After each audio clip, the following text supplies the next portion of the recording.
thing because we are going to dig in very deep about Mahakumbh. Sir सबसे पहला सवाल तो मेरा यही है कि कुंभ मेला, इस शब्द में ही ना मेला आता है, तो इस ओकेजन को आप क्या कहेंगे? कोई धार्मिक ओकेजन है, ये धार्मिक अवसर है या मेला है? And it's a wow question. जी. Thanks for asking. So Kumbh traditionally हम अपने ऐतिहासिक रूप से देखें तो उसको कुंभ पर्व कहा जाता था. और फिर वहाँ कई लोग मिलते थे तो मेल संस्कृत का शब्द है. जी. और हमारे यहाँ जैसे शब्द होते हैं तद्भव और तत्सम, तो ओरिजिनल जो संस्कृत में वो तद्भव शब्द हुआ और उसका तत्सम उससे मिलता जुलता मेला हो गया, इसलिए कुंभ मेला हो गया. और ये है क्या, तो ये इसके कई स्वरूप हैं कुंभ के. कुंभ आजकल देखेंगे तो अर्थव्यवस्था, कुंभ इकोनॉमी की बड़ी चर्चा हो रही है. कुंभ धार्मिक है, सबको पता है, लेकिन कुंभ आध्यात्मिक भी है. और सबसे पहले कुंभ जो है खगोल शास्त्र या एस्ट्रोनॉमिकल इवेंट है, जो पूरी चर्चा से हमें लगता है कि कहीं ना कहीं हट गया है. उस पर बहुत ज्यादा डिस्कशन नहीं हो रहा है. तो और जैसा मेरा विषय है इंडियन बिजनेस हिस्ट्री, तो मैं वहां से शुरू करता हूँ. और कुंभ का ओरिजिन समुद्र मंथन से है. कि हम सब जानते हैं समुद्र मंथन हुआ, अमृत मिला, 4 बूंदे 4 जगह गिरी, वहां कुंभ. मैं इसको थोड़ा और अलग बड़े तरीके से देखता हूँ. मेरा मानना है कि कुंभ जो है फर्स्ट रिकॉर्डेड इंडस्ट्रियल एक्टिविटी है. अब उसमें देखेंगे कि कुंभ से हमको मिला क्या. पावर था, घोड़ा मिला. आज भी हम एनर्जी को हॉर्स पावर में मेजर करते हैं, उच्चिस नाम था.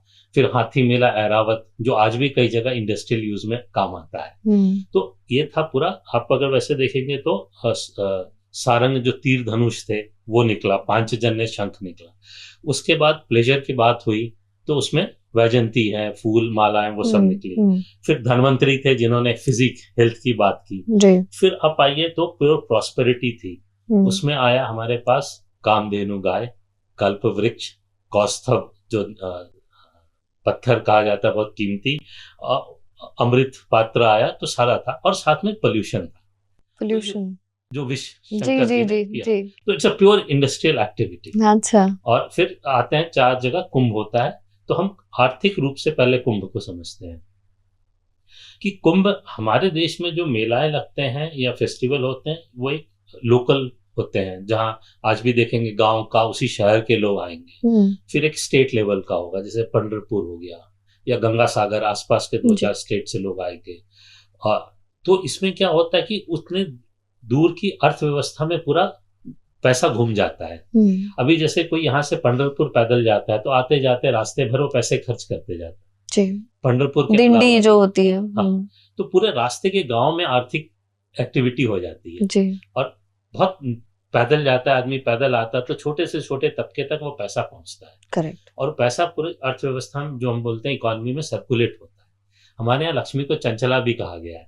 वो पैसा घूमना चाहिए, एक जगह रहना नहीं चाहिए. तो फिर इससे बड़े लेवल पे जब जाते हैं, नेशनल लेवल पे कुंभ होता है. और कुंभ में पूरे देश से लोग आते हैं. आज हवाई जहाज से आ रहे हैं, गाड़ी से आ रहे हैं, बट लोग पैदल भी आते थे. और आज भी जब आप रास्ते में आ रहे हैं तो पैसे तो खर्च कर ही रहे हैं पूरा रास्ते. बिल्कुल बिल्कुल. चाय कॉफी, खाना पीना, फल फ्रूट, जिसको भी. सिर्फ जहाँ कुंभ हो रहा है वहीं पैसा नहीं जा रहा है, पूरे रास्ते भर में पैसे का मूवमेंट हो रहा है.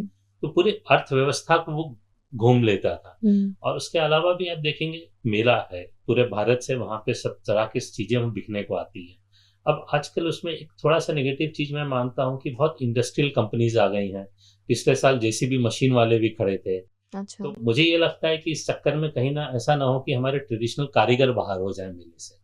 मेले का स्वरूप मेला वाला ही रहना चाहिए, इंडस्ट्रियल रहें, बट जो हमारे कारीगर हैं उनको भी जगह मिलनी चाहिए. ये ना हो कि स्टॉल महंगा बेचना है फिर कारीगर ही बाहर हो जाए, तो फिर वो मेला का स्वरूप खत्म हो. सब ब्लिंकिट है कुंभ मेले में, वो इंडस्ट्रियल एग्जीबिशन ना बन जाए. वो थोड़ी सी बट कहीं ना कहीं इट इज, आपको नहीं लगता इट्स मेकिंग लाइफ इजियर कि अगर वहीं कुंभ मेले में अगर आपको सामान लेना है, दान धर्म करना है, तो ब्लिंकिट है और कुछ नंबर्स दिए गए हैं, सुविधा है और आप उसका यूज करें. इतना कहना है कि जो ट्रेडिशनल कारीगर है वो वहां से बाहर ना हो जाए. बिल्कुल बिल्कुल. तो वो बैलेंस बना रहना चाहिए, वो बहुत जरूरी है जी. जो नए लोग आए उनको अपनाया जाए, बट पुराने लोगों को वहां रखा जाए.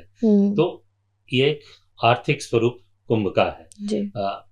हाँ, थोड़े और पैसे की बात करें तो इसमें देखिए कि सरकार वहाँ 8,000 करोड़ इन्वेस्ट कर रही है स्टेट गवर्नमेंट, जी सेंट्रल गवर्नमेंट और 8,000, बाकी सब मिला के 25,000 करोड़ का इन्वेस्टमेंट है। या जो रिटर्न एक्सपेक्टेड है वो मिनिमम 2 लाख करोड़ का है। अब अमेजिंग बताइए 45 दिन के इवेंट में आप 25,000 करोड़ इन्वेस्ट करके 2 लाख करोड़ अगर आपको रिटर्न आता है, तो रिटर्न ऑन इन्वेस्टमेंट ऐसा कहीं नहीं है।